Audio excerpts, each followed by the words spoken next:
Halo guys, udah pada siap belajar kan? Nah, jadi di kurs ini kita akan membahas materi yang sangat menarik. So, disimak dengan baik ya teman-teman. Nah, jadi teman-teman, kita akan membahas mengenai pendapatan nasional. Nah, apakah teman-teman udah pada tahu nih pendapatan nasional itu apa? Kalau belum tahu, kita simak baik-baik ya di slide berikutnya. Sebelum ke pembahasan yang lebih lengkap lagi, kita akan membahas bagian materi. Yang pertama, ada pengertian pendapatan nasional. Yang kedua, ada macam-macam pendapatan nasional. Dan yang ketiga, ada manfaat pendapatan nasional. Yang keempat, ada metode pendapatan nasional. Dan yang terakhir, ada pendapatan per kapita. Materi yang pertama yaitu pengertian pendapatan nasional. Nah, pendapatan nasional merupakan tolak ukur kesejahteraan masyarakat yang tinggal di sebuah negara.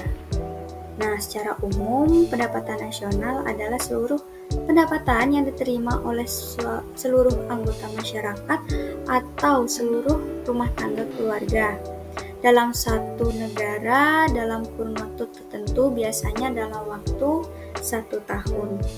Nah, pendapatan nasional dapat diartikan sebagai produksi nasional yang berarti nilai hasil produksi yang dihasilkan oleh anggota masyarakat suatu negara dalam waktu tertentu, biasanya 1 tahun. Nah, dari beberapa pengertian tersebut, dapat disimpulkan bahwa pendapatan nasional adalah sebagai berikut. Yang pertama, nilai barang dan jasa yang diproduksi masyarakat suatu negara dalam satu periode tertentu. Yang kedua, jumlah pengeluaran nasional untuk membeli barang dan jasa yang dihasilkan. Nah, yang terakhir, jumlah pendapatan yang diterima oleh faktor-faktor produksi yang digunakan untuk menghasilkan barang dan jasa. Nah, untuk materi berikutnya ada di slide berikutnya ya guys. Nah, materi berikutnya yaitu manfaat perhitungan pendapatan nasional. Ada apa aja sih manfaatnya? Yang pertama ada mengetahui tingkat kemakmuran suatu negara. Yang kedua, mengevaluasi kinerja perekonomian dalam skala tertentu. Yang ketiga, mengukur perubahan perekonomian dari waktu ke waktu. Yang keempat, membandingkan kinerja ekonomi antar sektor. Yang kelima, sebagai indikator kualitas hidup suatu negara. Yang keenam, sebagai indikator perbandingan kinerja ekonomi antar negara. Yang ketujuh, sebagai indikator perbandingan kualitas standar hidup suatu negara dengan negara yang lain. Yang kedelapan, sebagai ukuran dan perbandingan pertumbuhan ekonomi dari waktu ke waktu.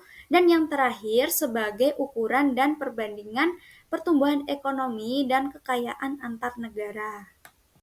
Berikutnya, ada macam-macam pendapatan nasional.